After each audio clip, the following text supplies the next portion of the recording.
안녕하세요. 저는 50대 남자의 평범한 회사원이고 딸을 키우고 있는 딸바보입니다. 제가 장가를 늦게 간 것도 있지만 아이도 늦게 생기는 바람에 힘들게 얻은 소중한 딸이죠.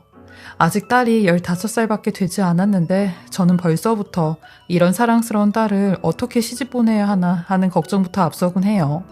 물론 이런 딸을 낳아준 저희 아내도 많이 사랑하는데 아내가 저보다 7살이나 어리거든요. 그래서 제가 공주처럼 모시고 살고 있어요. 결혼 전에 장모님의 반대가 많이 심하셔서 장모님한테 약속까지 하고 와이프를 데리고 왔어요. 장모님은 자네가 내 딸 데리고 가는 조건으로 나랑 계약하게. 결혼하면 우리 딸이 다니는 직장 그만두게 하고 평생 일 안 하고 살게 하게. 자네 직장 정도면 우리 딸이 굳이 일 안 해도 되지 않나? 하시는데 그때는 무조건 와이프랑 결혼을 해야겠다는 생각에 그렇게 한다고 했어요. 장모님께서 걱정하시는 일 없게 제가 해령이 공주 대접하면서 살겠습니다. 라고요. 그렇게 와이프는 저랑 결혼하고 바로 직장을 그만두었고 집에서 살림만 했어요. 말이 살림만이지 저는 와이프랑 같이 산다는 느낌보다 와이프를 키우는 느낌으로 살았어요. 게다가 시댁은 무서운 사람도 없었기에 시집살이 한 번을 해본 적이 없었죠. 왜냐면 저희 어머니가 일찍 돌아가시면서 아버지만 혼자 남으셨거든요. 그리고 저희 아버지야 제가 워낙 늦게까지 장가를 가지 않고 있으니 장가를 가는 것만 해도 좋아라 하셨어요. 어떤 며느리를 데리고 오든지 너만 좋으면 됐다 하셨던 분이시죠. 그러니 저희 와이프도 시댁 스트레스 없이 속 편하게 살았고요. 부부 사이도 좋아 어디에서나 인꼬부부라는 소리를 많이 들어왔고 제 친구들도 절 보며 맨날 부럽다고 했어요. 와이프가 저보다 7살이나 어리고 와이프 나름 본인 관리를 잘해 그 나이 또래보단 동안이라는 소리를 많이 들었거든요. 근데 문제는 장모님 때문에 몇 번이나 저희 결혼 생활이 좀 흔들렸어요. 장인어른 없이 와이프를 혼자 키우셔서 애지중지하는 건 저도 알겠다만 가끔씩 도를 지나치는 경우가 있었어요. 결혼하고 나서 나중에 알게 된 사실인데 장모님은 젊었을 때 다방에서 일을 하셨대요. 근데 그때 유부남인 남자를 만났고 그때 낳은 게 와이프라고 했어요. 비록 장인어른이 유부남이었지만 진짜로 사랑해서 와이프를 낳은 거라고 하셨죠. 그러면서 장인어른이 부잣집 아들이었다고까지 하더라고요. 장모님은 유부남인 부잣집 남자를 만났던 게 마치 자랑이라는 듯이 자주 그 얘기를 하셨어요. 그러면서도 본인 딸은 임신하는 걸 아주 극구 반대를 했죠. 우리 딸이 임신하고 애 낳으면 몸 망가진다면서 애는 나중에 낳아라 하셨거든요. 그래서 아이를 늦게 가졌던 것도 그 이유 중 하나였어요. 아무튼 저도 8년 만에 딸을 낳아 정말 애지중지하며 키웠죠. 딸을 키울 때는 경제적으로나 정신적으로나 힘들진 않았어요. 결혼 생활하면서 8년간 돈 들어갈 데가 별로 없어 돈은 좀 모아놨고 아이 키우는 건 장모님의 극성으로 24시간 애기 돌봐주는 이모님을 구해 아이를 키웠거든요. 와이프는 애 낳자마자 헬스며 수영이며 요가며 가리는 거 없이 운동만 했고 100일도 안 돼 금방 처녀대 몸으로 돌아오더라고요. 와이프는 지금까지도 운동집 이러며 살아요. 운동하는 게 와이프의 낙이라고 하니 저도 존중해주고 있죠. 어디 나가서 명품백을 사들이는 것도 아니고 술을 마시러 다니는 것도 아니고 건강을 위해 운동을 하러 다니는데 싫어할 사람이 누가 있습니까? 그러던 어느 날 밤에 야근을 하고 있는데 딸한테 전화가 왔어요. 근데 딸이 우는 목소리를 하며 아빠, 나 지금 배가 뒤틀리는 것 같고 너무 아파서 죽을 것 같아. 열도 나고 오바이트도 하고 나 아무래도 응급실 가야 될 것 같아. 라고 하는데 저는 너무 놀래서 엄마는 어디 갔냐고 했죠. 그러니 몰라. 엄마한테 계속 전화해봤는데 운동하고 있는지 엄마가 전화를 안 받아. 그래서 일단은 할머니한테 전화하니까 할머니가 지금 온대 라고 하는 겁니다. 장모님이 사는 건 무조건 가깝게 살아야 된다고 해서 장모님네 집과 5분 거리에서 살거든요. 딸은 제가 회사에서 야근을 하고 있으니 혹시라도 방해가 될까 혼자 끙끙대다가 마지막에 연락을 한 거더라고요. 전 이런 딸의 전화를 받자마자 일이고 뭐고 다 팽개치고 집으로 갔어요. 집에 가면서도 와이프한테 계속 연락을 했는데 전화는 받지 않았죠.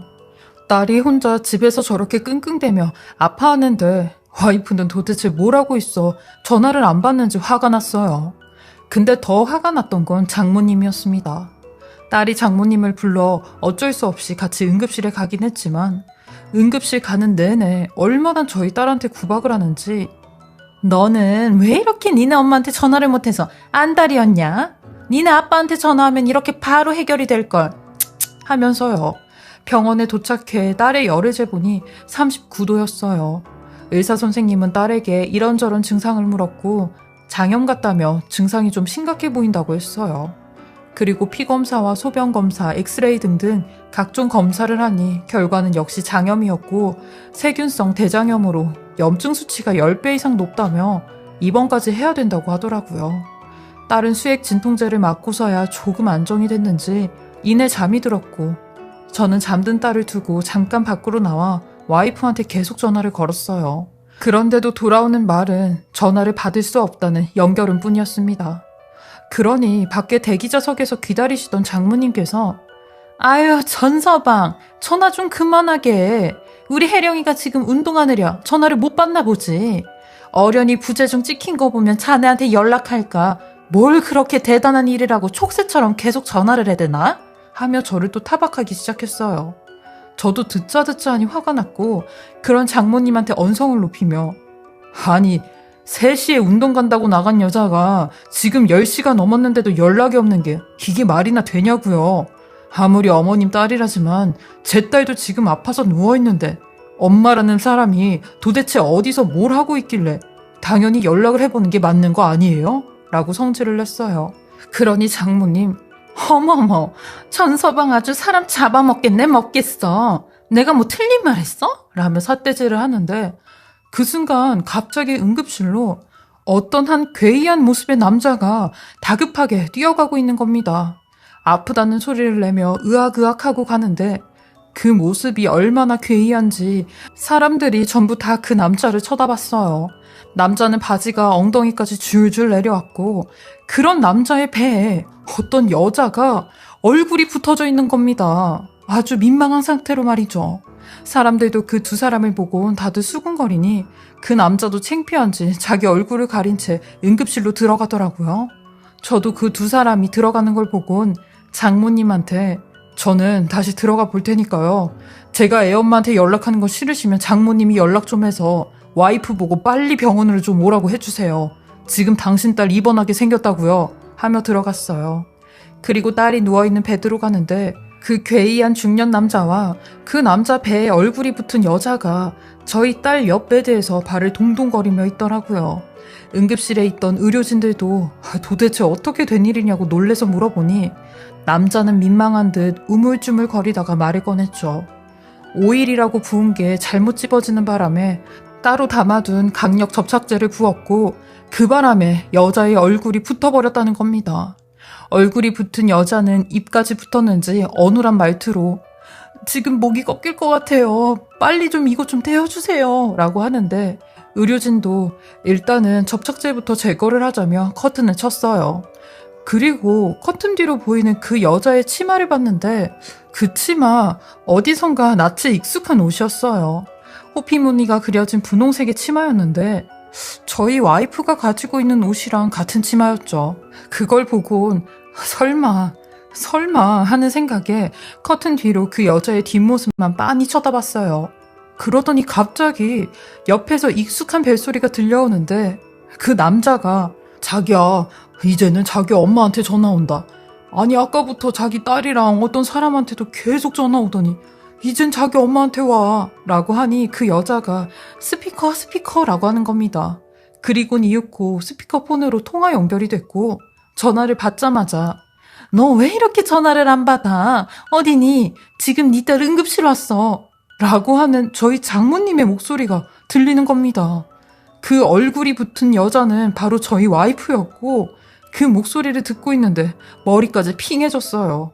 저희 딸도 시끄러운 소리에 잠에서 깨 어이가 없다는 듯이 저만 쳐다보는데 저는 화가 머리 끝까지 차올라 커튼을 열어 제 눈으로 직접 와이프를 봐야겠다고 생각했어요.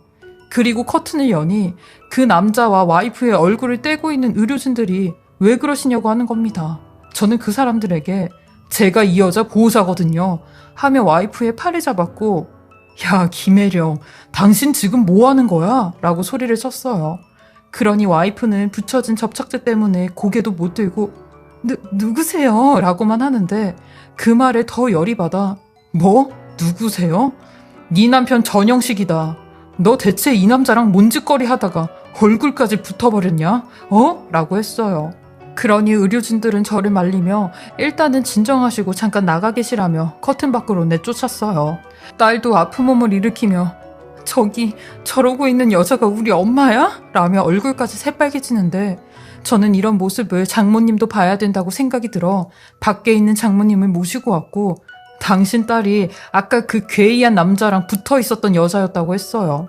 그러니 장모님은 펄쩍펄쩍 뛰며 지금 그게 무슨 소리냐고, 내 딸이 왜 외간 남자랑 그러고 있냐며 자네 지금 무슨 미친 소리를 하고 있냐고 소리를 지르는 겁니다. 저도 그런 장모님한테 그럼 이따가 장모님 눈으로 직접 보세요 라고 했어요. 그리고 얼마나 지났을까요? 그 남자의 배에서 접착제가 떨어졌다는 소리가 들려왔고 저는 의료진이 나가자마자 커튼을 있는 대로 제쳐 고개를 숙이고 있는 와이프의 얼굴을 장모님한테 보여줬어요. 그러니 와이프는 제 앞으로 오더니 여보 있잖아. 그게 말이야. 내가 다 설명할게 라고 하며 제 팔을 붙잡기 시작하는데 저는 와이프의 손을 뿌리치며 이건 누가 봐도 설명이 안 되는 거 아니야? 당신 여태까지 운동 간다고 나가서 밖에서 이딴 짓 하고 다녔어? 그리고 하다 이런 꼴로 응급실까지 와? 하며 소리를 치니 와이프는 울면서 당신이 생각하는 그런 게 아니라고 하는데 저희 장모님도 저를 말리며 아유 전서방이 생각하는 거 그런 거 아닌 것 같은데 진정 좀 해.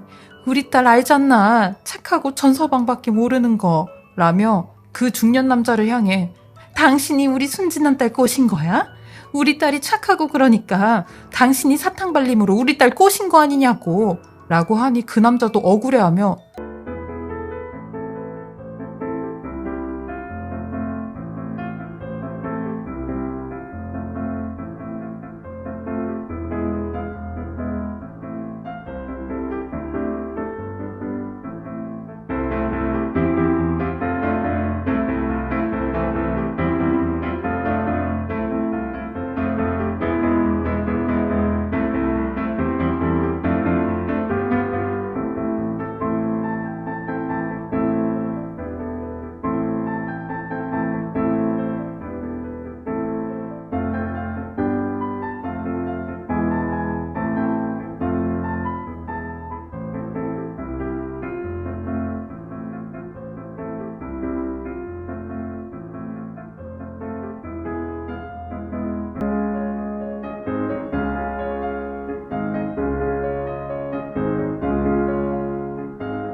유명한지 알아요?